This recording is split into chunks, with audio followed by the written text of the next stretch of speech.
Hello friends, I hope मेरी आवाज सबको आ रही है। तो दोस्तों, स्वागत है आप सबका।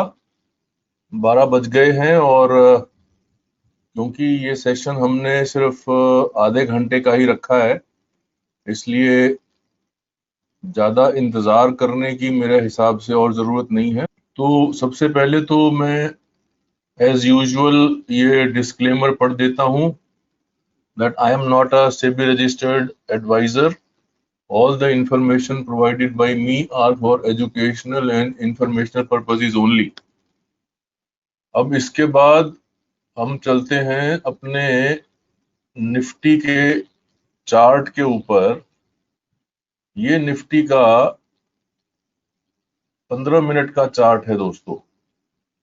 इस चार्ट को आप लोग ध्यान से देखिए, ये चार्ट हमें क्या बता रहा है। देखिए, एक तो ये चार्ट मेरे ख्याल से हमको ये बता रहा है कि जो 11,341 का पुराना हाई था, हम लोग उसके आसपास पहुंचे हुए हैं और इसीलिए आप ये देखिए कि यहाँ से प्राइस रेजिस्ट हो रहा है और आज का हाई 11,336 का बनाया हुआ। एक बात तो ये हो गई। दूसरी बात ये हुई कि जो ये पुराना स्विंग हाई था, ये अब हमारी एक सपोर्ट बन जाएगा। हालांकि आज प्राइस ने गैप अप ओपन के साथ में इस पुराने स्विंग हाई को पार कर लिया था, तो अब इस स्विंग हाई को हम एक सपोर्ट मानते हुए उस हिसाब से प्राइस एक्शन को ऑब्जर्व करेंगे। इस लाइन को मैं थोड़ा सा मोटा कर देता हूं ताकि ये प्रोमिनेंट हो जाए। ये लेवल था 11,255 11,256 के आसपास। तो अब ये वाली जो लाइन है, ये हमारी सपोर्ट लाइन बन गई है और 11,341 का जो स्विंग हाई था वो हमारा रेजिस्टेंस बन गया है। तो प्राइस इन दोनों के बीच में चल रहा है। और सुबह से अगर आप देखें और मैं इस चार्ट को 5 मिनट चार्ट के अंदर कन्वर्ट कर दूं, तो ये 5 मिनट का चार्ट है और इसमें आप देखिए कि प्राइस ने पहले ये अप स्विंग लिया, फिर उसके बाद एक डाउन स्विंग लिया और मैंने ये देखिए ये मार्क कर लिया था जब ये डाउन इस स्विंग से जब ये इस स्विंग के ऊपर गया तो मैंने लॉन्ग किया और यहां से यहां तक मैंने जो अपनी पुट बेची थी उसके बीच में करीब 12 रुपए मुझे मिले। तो उसके बाद मैं अब उस पोजीशन से बाहर आ गया हूं। इस वक्त मेरे पास एक पोजीशन और ओपन है जो कि मैंने एक स्ट्रेडल बेचा हुआ है 11,300 का, यानी 11,300 की कॉल भी बेची हुई है, 11,300 की पुट भी बेची हुई है और वो दोनों बेच के मुझे करीब 175 रुपए मिले हैं। यानी कि मैं 11,475 ऊपर और 11,125 नीचे तक मैं एकदम सेफ हूं और उसके बीच में अगर बाजार साइडवेज रहता है तो जो भी प्रीमियम निफ्टी खोएगी वो मेरा मुनाफा हो जाएगा। ये सारी की सारी बातें जो मेरी क्लास में जो मेरे साथ जुड़े हुए लोग हैं उनको धीरे धीरे आगे मैं क्लास में भी समझाऊंगा।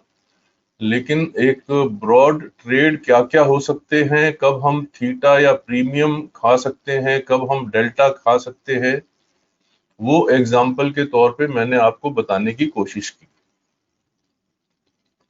तो अभी फिर वही बात है कि जब तक निफ्टी 11,341 के रेजिस्टेंस को पार नहीं करता तब तक ऐसे ही साइडवेज रहने की उम्मीद है। और अब उसका जो पहला सपोर्ट है जो आज इंट्राडे में डेवलप हुआ है वो ये वाली लाइन है, यानी 11,290। तो अब 11,290 नीचे और 11,341 ऊपर, अभी इस वक्त हमारे पास ये स्विंग लो और स्विंग हाई बनती हुई नजर आई है। इसी हिसाब से हम आगे काम करेंगे। ये तो हो गया प्राइस चार्ट। अब एक बार देख लेते हैं कि भाई हमारा ओपन इंटरेस्ट हमको क्या बता रहा है। ओपन इंटरेस्ट में आप देखिए कि 11,300 की स्ट्राइक पर करीब 19 लाख नए नंबर जुड़ चुके हैं पुट साइड में, और टोटल एक्यूमुलेशन करीब 22 लाख प्लस हो चुकी है। यानी कि इस 22 लाख में से 19 लाख नए नंबर आज में जुड़े हैं। तो इससे हमको ये अंदाजा हो जाता है कि आज की अगर हम फ्रेश पोजीशंस देखें, जो जिसे मैं बोलता हूं कि डायनामिक सपोर्ट और रेजिस्टेंस, तो आज के जो मार्केट प्लेयर्स हैं, मार्केट पार्टिसिपेंट्स हैं, वो 11,300 के पास में सपोर्ट लाने की कोशिश कर रहे हैं। अब कॉल साइड पे आप देखिए तो करीब 26 लाख नंबर जुड़ा हुआ है, लेकिन इस 26 लाख में से आज सिर्फ 5 लाख जुड़े हैं।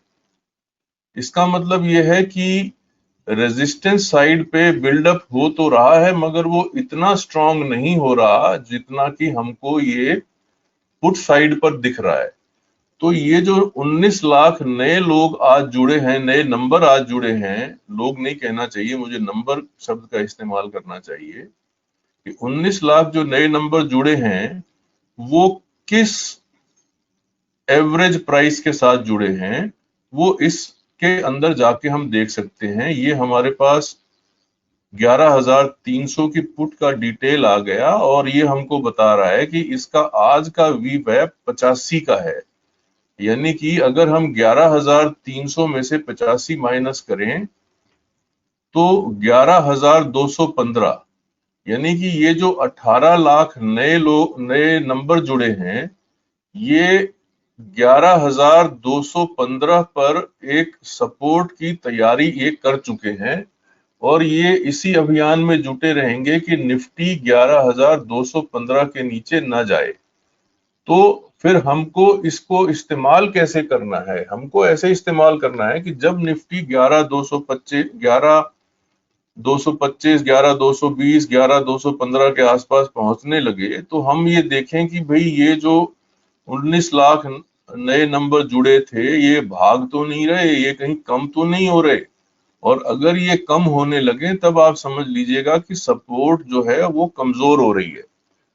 तो ये फायदा है हमको ओपन इंटरेस्ट को कॉन्टिन्यूसली वॉच करने का, कि हम ये देख सकते हैं कि आज इंट्राडे में जो मार्केट पार्टिसिपेंट्स अलग अलग लेवल्स को सपोर्ट या रेजिस्टेंस प्रोवाइड कर रहे हैं, वो समय के हिसाब से उन लेवल्स के नजदीक आने पर भागते हैं या खड़े रहते हैं। तो आज का लेवल नीचे का 11,215 से 11,225 का देखते रहिए, और उसके हिसाब से आप ये देखते रहिए कि पुट साइड पर वहां कहीं नंबर कम तो नहीं हो रहे। अगर वो नंबर कम होंगे तब आप समझ जाना कि भाई यहाँ पर सपोर्ट कमजोर हो रही है। अदरवाइज अभी तक 11,300 के पुट पे सपोर्ट जो है वो मजबूत होती हुई नजर आ रही है, लेकिन 11,300 की कॉल अभी कमजोर नहीं हुई है। अभी 11 देखिए आप, 11,200 पे करीब 4 लाख नंबर कम हुए हैं, ऐसे ही 11,250 पे करीब 2.5 लाख नंबर कम हुए हैं, लेकिन 11,300 पे अभी नंबर कम नहीं हुए हैं। तो अगर ये 11,300 के नंबर कॉल साइड पर कम होने लगे, तब आप समझिएगा कि हाँ, ऊपर की जो रेजिस्टेंस है वो अब कमजोर हो रही है। तो इस तरह से ओपन इंटरेस्ट को ऑब्जर्व करते हुए आप नई जो सपोर्ट बिल्डअप हो रही है, या जो पुरानी रेजिस्टेंस ब्रीच हो रही है, कमजोर हो रही है, डाइल्यूट हो रही है, उसके बारे में आप एक मोटा मोटी अंदाजा लगा सकते हैं। और फिर अगर आप में ये समझ है कि भाई आज हमको डेल्टा प्ले करना है या थीटा प्ले करना है, उसके हिसाब से हम अपनी ऑप्शंस की प्ले कर सकते हैं। अदरवाइज मार्केट के मूड को समझने के लिए ये ओपन इंटरेस्ट टेबल को समझना बहुत आवश्यक होता है।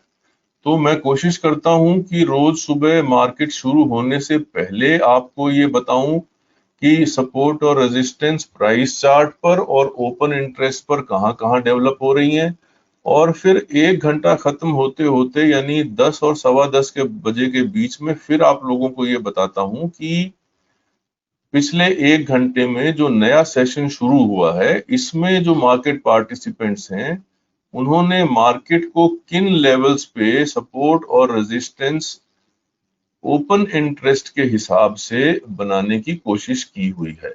अगर हम इन बातों पर ध्यान दें तो ज्यादा समय नहीं लगेगा ये समझने में कि भाई मार्केट का आज का मूड कैसा है।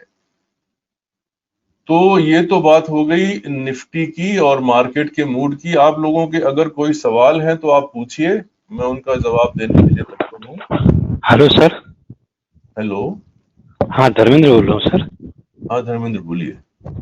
अच्छा सर, बैंक निफ्टी में जो 22,000 का कॉल और पुट का एनालिसिस करते हैं हम लोग, जी तो वो जैसे उसमें बता रहा है 4,16,000 पुट ऐड हुए हैं। अभी देख लेता हूँ, अभी खोल लेता हूँ, 1 मिनट जी। लगेगा।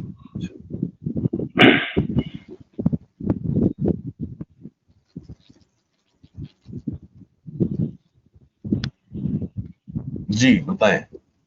हाँ, जैसे 22,000 के पुट में हाँ 4,16,000 पुट ऐड हुआ है और कॉल के अंदर 3,60,000 ऐड हुआ है। बिल्कुल। तो इसको कैसे एनालिसिस करेंगे, इसमें क्या हो रहा है तो ऐसा? आप देखिए कि नंबर एक बात ये कि इसमें जो आज एडिशन हुए हैं उसमें आप देखिए कि 22,000 की जो पुट साइड थी उसमें टोटल 5,55,000 दिखा रहा है अभी ये, और जी उस 5,55,000 में से 4,15,000 आज जुड़े हैं, जी और कॉल साइड में टोटल दिखा रहा है 10,42,000, और उस 10,42,000 में से 3,67,000 आज जुड़े हैं। तो इसका मतलब ये है कि जो पुराना रेजिस्टेंस था जो कि कॉल साइड से हम देखते हैं वो पहले ही मजबूत था और उसके अंदर कुछ और मजबूती आज आई है। लेकिन आज की खास बात यह है कि पहले इस लेवल पे कोई सपोर्ट डेवलप करने की कोशिश नहीं की जा रही थी, लेकिन आज मार्केट पार्टिसिपेंट्स ने, कुछ जो नए बाजार में उतरे हैं या जो पुराने ही थे, वो कोशिश कर रहे हैं कि इस सपोर्ट को नीचे से बढ़ाकर ऊपर लाया जाए। यानी आज के दिन की अगर हम बात कहें तो बैंक निफ्टी के अंदर पॉजिटिविटी है, क्योंकि नीचे से ऊपर लाने की कोशिश की जा रही है। अभी 22,000 की आप ये समझिए कि 22,000 की जो बैटल है, 22,000 का जो युद्ध है, अभी वो अनडिसाइडेड है। और क्योंकि बैंक निफ्टी में प्रीमियम्स जो हैं वो काफी ज्यादा होते हैं, तो आप ये देखिए जो 22,000 की जो आज पुट है उस पे जो नए 4 लाख लोग जुड़े हैं, उन्होंने जो एवरेज प्राइस का जो एक्सचेंज हुआ है वो 13 का हुआ है। यानी कि 22,000 में से आप 300 घटाएं तो 21,700, कि 21,700 पर मोटा मोटी ये लोग ये विश्वास कर रहे हैं कि बाजार 21,700 से नीचे, बैंक निफ्टी 21,700 से नीचे नहीं जाएगा। और इन्होंने जो ये नए नंबर जुड़े हैं, इनकी एक्चुअल सपोर्ट जो है वो इस वी वेब से आप देखें कि वो 22,000 पे सपोर्ट नहीं दे रहे हैं, वो 21,700 की सपोर्ट मान के चल रहे हैं, और ये मान के चल रहे हैं कि अगर बाजार टूटा भी तो वो ये 300 पॉइंट नहीं टूटेगा, वो कम टूटेगा, 100-150 पॉइंट टूटेगा, यानी 21,700 पे वो सपोर्ट रहेगी। तो ये जो नंबर जुड़ते हैं उसके साथ में किस एवरेज प्राइस के साथ वो नंबर जुड़े हैं, साथ ही साथ में वो एवरेज प्राइस भी नोट करना जरूरी होता है। आप ये बात समझ में आ रही है धर्मेंद्र भाई? हाँ धर्मेंद्र जी, ये जो मैंने बात बोली कि आपको सिर्फ नंबर ना देख के किस एवरेज प्राइस या किस वी वेब पे वो नंबर जुड़े हैं उस पर भी ध्यान देना है। ये बात क्या आपको समझ में आ रही है? नहीं। हाँ हाँ हेलो बोलिए सर। नहीं, धर्मेंद्र। हाँ हाँ, समझ में आ गया सर। हाँ हाँ, तो अब मैं एक और पूछना चाहता कि जैसे आप कोर्स जो करवाते हैं तो उसमें ऑप्शन का भी कुछ, बाइंग सेलिंग का भी आप कुछ सिखाते हैं उसके अंदर क्या? बिल्कुल बिल्कुल सब सिखाते हैं भाई, उसके बिना कैसे आप कोई ट्रेडर बनाएगा? हम तो ट्रेडर बना रहे अच्छा हैं, हम किसी को कोर्स नहीं सिखा रहे। ठीक अच्छा है, अच्छा अच्छा। उसके बारे में अगर आपको बात करनी है तो आपके पास मेरा मोबाइल नंबर है, आप उस पर बात कर सकते हैं। जी इस जी वक्त बिल्कुल सर, क्योंकि थैंक यू। समय कम है, मैं चाहता हूं कि अगर किसी और के पास कोई मार्केट से रिलेटेड सवाल है तो वो पूछ सकता है। और किसी का कोई सवाल? If you like this video, don't forget to hit thumbs up, subscribe to Raghu Mantra classes and press the bell icon to receive updates about future videos. Sir शिवाय है सर, या मदरसुमी का टारगेट क्या हो सकता है सर? 120 के आसपास है सर नेक्स्ट। नेक्स्ट सप्लाई तो 118 120 की है, लेकिन आप ये देखिए आज उसका 10% के आसपास मूव हो चुका है। तो अगर आपको ठीक लगे तो आप थोड़ा बहुत इंट्राडे में प्रॉफिट बुक करके घर जाइए। हाँ जी सर। ठीक है, और बताएं। Hello, good morning, sir. हाँ, गुड आफ्टरनून भाई। Sir, will you please show how to read call put data on new website of NSE? या when that comes I will take you there, don't worry. उसके अंदर और इसके अंदर ये फर्क है कि वो सिर्फ जो है कॉन्ट्रैक्ट्स बताता है, यहाँ पे ये नंबर बताता है। तो अगर इसके नंबर्स को आप निफ्टी के केस में 75 से डिवाइड करेंगे तो वही नंबर आ जाएंगे जो कि नए साइट पे है।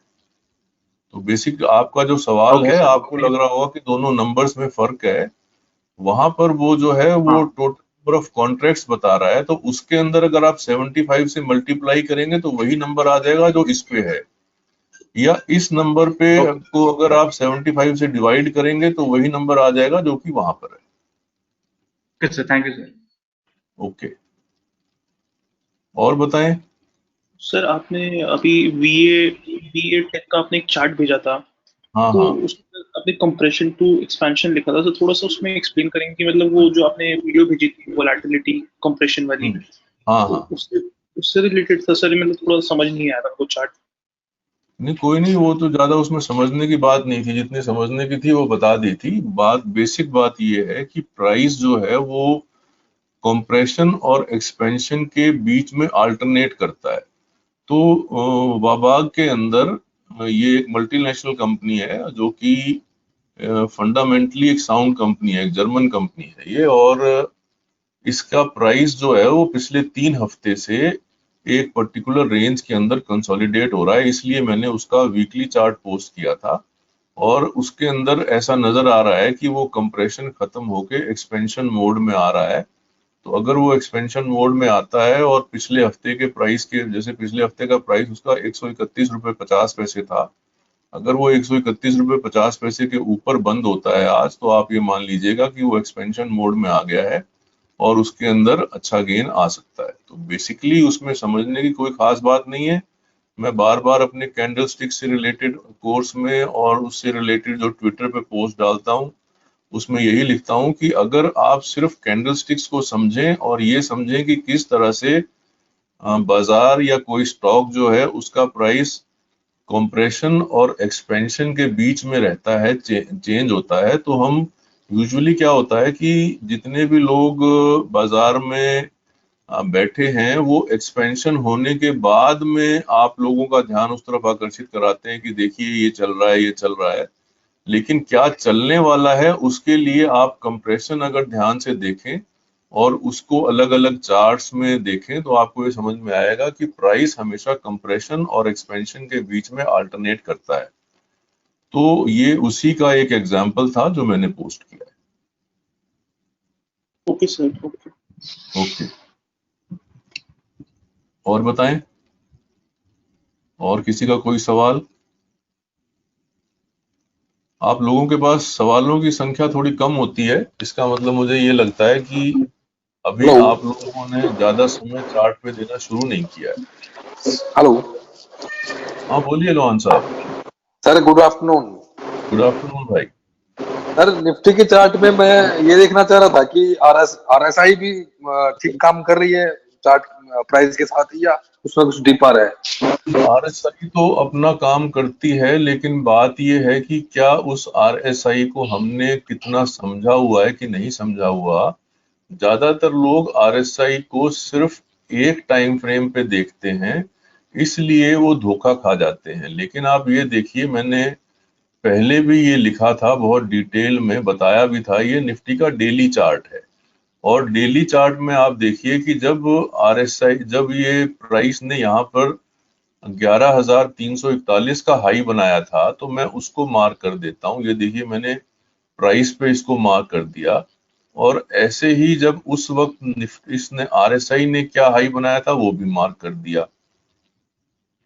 ठीक है, अब देखने की बात यह है कि प्राइस तो हमको इस लाइन को तोड़ता हुआ इसके ऊपर जाता हुआ समझ में आ रहा है, लेकिन RSI हमको इसके ऊपर जाती हुई अभी तक नजर नहीं आ रही है। तो हमको अब ये दो नीचे के लेवल भी मार्क कर देने हैं कि ये प्राइस का ऊपर का लेवल था, ये RSI का था, ये प्राइस का नीचे का लेवल है और ये RSI का नीचे का लेवल है। तो अभी हमको ये देखना है कि ये जो ब्रेकआउट आज नजर आता हुआ नजर आ रहा है निफ्टी पे, क्या ये ब्रेकआउट RSI में भी आएगा कि नहीं आएगा। तो अब वो हम कैसे देखेंगे कि जैसे मैंने पहले बताया था कि यहाँ से अगर हम एक फिबोनाची रेशो लगाएं तो वो फिबोनाची एक्सटेंशन हमको क्या लेवल बताता है कि भाई यहाँ से अगर ब्रेकआउट आएगा तो वो ब्रेकआउट हमको क्या क्या प्रोबेबल लेवल दे सकता है, ये फिबोनाची हमको वो बताता है। तो ये हमको बता रहा है कि 11,462 के आसपास एक पहला लेवल ये हमको बता रहा है। तो जब ये 11,462 के आसपास पहुंचेगा तब हम ये देखेंगे क्या RSI ने इस पर्टिकुलर ऊपर वाली लाइन को ब्रेक किया है कि नहीं किया है। अगर ब्रेक कर जाएगा तो इसका मतलब कि RSI का मोमेंटम और प्राइस का मोमेंटम दोनों आपस में मैच कर रहे हैं, दोनों कदम ताल से कदम ताल मिला के ऊपर चल रहे हैं और तब हमको उस अप मूव में कोई घबराने की बात नहीं नजर आएगी। लेकिन अगर RSI पिछड़ जाएगी और प्राइस जो है वो 11,465 के आसपास दिखने लगेगा तो ये बात समझ में आएगी कि भाई यहाँ पर डेली चार्ट में मोमेंटम जो है वो कमजोर हो रहा है और तब हम अपने छोटे टाइम फ्रेम के चार्ट्स को देखते हुए ये देखेंगे कि भाई वहां पर हमको किस लेवल के ऊपर शॉर्टिंग करनी चाहिए या अपना ट्रेलिंग स्टॉप लॉस लगाना चाहिए। अब जैसे मैंने ये उसको कन्वर्ट कर दिया चार्ट को 75 मिनट चार्ट में। अब 75 मिनट चार्ट में आप देखो कि ये पुराना स्विंग का हाई था और ऐसा नजर आ रहा है कि आज एक बार 75 मिनट चार्ट में इस स्विंग ने पुराने स्विंग हाई को ब्रेक कर दिया है, यानी कि अभी हाल फिलहाल इसके अंदर मोमेंटम 75 मिनट चार्ट के हिसाब से अपने को ठीक नजर आ रहा है। तो 75 मिनट पे हम अपना एक स्विंग का लो मार्क कर लेते हैं, वो ये लेवल है।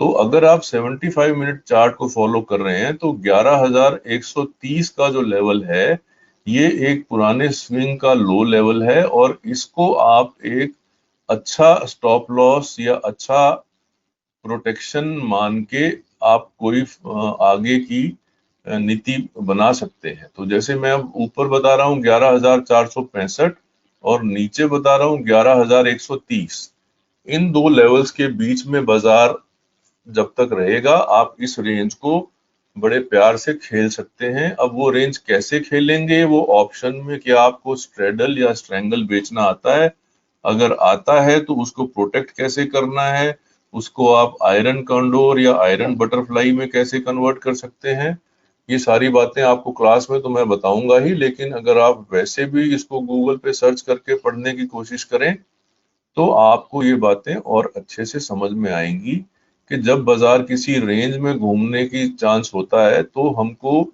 डेल्टा की बजाय थीटा प्ले में कई बार अच्छी कमाई हो सकती है। तो नीचे का लेवल 11,130 और ऊपर का लेवल 11,465। अभी मुझे ये दो बातें 75 मिनट पे समझ में आ रही हैं। Thank you sir, thank you. और एक बाटा इंडिया का बाटा इंडिया भी देख लेते हैं।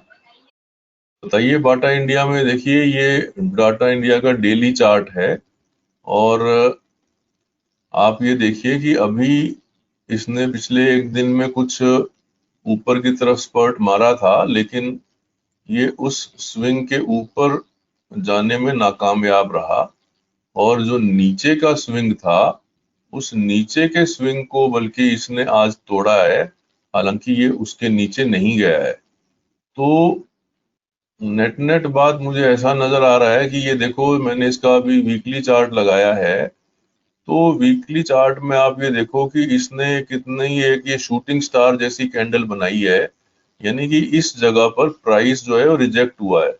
और जैसा मैं आप लोगों को कई बार पहले भी बता चुका हूं कि जब भी हमको किसी भी टाइम फ्रेम पे इस तरह का शूटिंग स्टार वाली कैंडल दिखती है और वो प्राइस रिजेक्शन समझ में आता है, तो जब तक वो प्राइस पार ना हो तब तक उसके अंदर कोई लॉन्ग पोजीशन बनाने के बारे में नहीं सोचना चाहिए। तो ये शूटिंग स्टार हमको ये बता रहा है कि 1331 के ऊपर प्राइस रिजेक्शन था, और जब तक 1331 के ऊपर प्राइस ना जाए हमको इसमें लॉन्ग करने के बारे में नहीं सोचना चाहिए। और बताइए, thank you sir, thank you. किसी का कोई और सवाल? Hello sir. हाँ बोलिए। जैसे आपने इंट्राडे में एक 11,290 का सपोर्ट बताया है निफ्टी में, और ऑप्शन में आपने बताया है कि नीचे 11,300 में जो कॉल राइटर हैं वो 313 पर सपोर्ट मान के चल रहे हैं। नहीं, मैंने 313 सॉरी 213 पर 213 सर, 213 सॉरी सर। 213 पे पुट राइटर्स, कॉल राइटर्स नहीं, पुट राइटर्स। जी सर। हाँ हाँ बताइए। तो अगर आज दिन में ये इंट्राडे में 11,290 ब्रेक करता है और तो ये इसका टारगेट क्या वहां पे सेल किया जा सकता है? देखिए, सेल तो आप कहीं भी कर सकते हैं, लेकिन जब आप सेल करेंगे तो सबसे पहले आपको ये पूछना है कि आप अपना स्टॉप लॉस कहाँ लगाएंगे। जी। अब देखिए, ये जैसे निफ्टी का मैंने आज का 5 मिनट का चार्ट लगाया है, और ये जो लाल लाइन खींची है ये वही 11,290 के लेवल पे खींची है। ये मैंने क्यों खींची है? क्योंकि आप ये देखिए, ये इसने यहाँ से ये स्विंग लो बनाया और ये स्विंग लो बना के उसके बाद ये फिर ऊपर गया। जैसे ये बेसिकली हम एक स्विंग को फॉलो कर रहे हैं, ठीक है। तो ये जो है ये पुराने रेजिस्टेंस यानी 11,341 के रेजिस्टेंस को पार नहीं कर पाई। तो अब अगर ये 11,290 को तोड़ता है तो इसका मतलब कि जो अपस्विंग था, लेटेस्ट अपस्विंग ब्रीच हो चुका है, और उसके बाद फिर हमको ये देखना होगा कि नीचे के सपोर्ट कहाँ हैं। तो नीचे के सपोर्ट मैंने आपको बताए कि भाई एक तो जो आज के दिन का लो है वो सपोर्ट बन जाता है, और दूसरा जो पुराना रेजिस्टेंस था वो सपोर्ट रहता है। तो नीचे सपोर्ट है हमारे पास 11,256 और 11,266। तो अब अगर मान लो आप शॉर्ट करते हो तो आपके पास 11,290 पे अगर आपने शॉर्ट किया तो आपका पहला टारगेट 11,266 और दूसरा 11,256 बनता है। लेकिन उसके बनिस्बत आपका स्टॉप लॉस कहाँ निकलेगा? तो अभी जैसे क्योंकि बाजार ने 11,290 नहीं तोड़ा है, तो इसलिए ये बताना मेरे लिए मुश्किल है कि भाई 11,290 तोड़ने पे पहला रेजिस्टेंस कहाँ आएगा। लेकिन अगर मैं ये मान के चलूं कि जहां पे बाजार खड़ा है और यहीं से ये अगर ऐसे तोड़ देता है, तो आपको ये जो लेटेस्ट छोटा सा स्विंग हाई बन रहा है इस पे अपना स्टॉप लॉस लगाना है, या आपको ये जो कैंडल दिख रही है इस कैंडल के पास आपको अपना स्टॉप लॉस लगाना है। तो अब ये देखो कि अगर आपका स्टॉप लॉस आपका 20 पॉइंट पे है और आपका टारगेट भी 20 पॉइंट पे है, तो आपको वो ट्रेड लेना है कि नहीं लेना है। तो ये रेंजेस जो हैं, इन छोटे रेंज में जब बाजार चल रहा होता है तो आपको बहुत क्विकली प्ले करना होता है। इसीलिए मैं ये चाहता हूं कि आप लोग कंसेप्ट समझें और उस कंसेप्ट के बेसिस पे काम करें। अगर आप मेरे बताए हुए लेवल्स को याद करेंगे और उस कंसेप्ट को नहीं समझ पाएंगे तो फिर आपका रिस्क रिवार्ड अच्छा नहीं होगा। हो सकता है कि रिवार्ड आपको 20 पॉइंट का मिल जाए, लेकिन अगर रिस्क गया तो पता चलेगा 40 पॉइंट का। आप देखो, ये इसको तोड़ता हुआ नजर आ रहा है। तो ये जो ग्रीन कैंडल है, आप अपना स्टॉप लॉस शॉर्ट का ये यहाँ रख सकते हैं अगर ये इसको तोड़ देता है। ठीक है, इस तरह से आपको वो स्विंग पकड़ते हुए उसी हिसाब से अपने स्टॉप लॉस और टारगेट्स निकालते हुए चलना है। सर एलएनटी में ब्रेकआउट लगना है। एलएनटी की बात अब मैं बाद में बताऊंगा। मेरा ख्याल से आज अपना आधे घंटे का सेशन पूरा हो चुका है, बाकी बातें फिर अगले सेशन में करेंगे। ठीक है, ठीक है सर। ओके देन, फिर करते हैं Thank you, मुलाकात sir. अगली बार। Okay sir, thank you. Okay. Thank you, sir.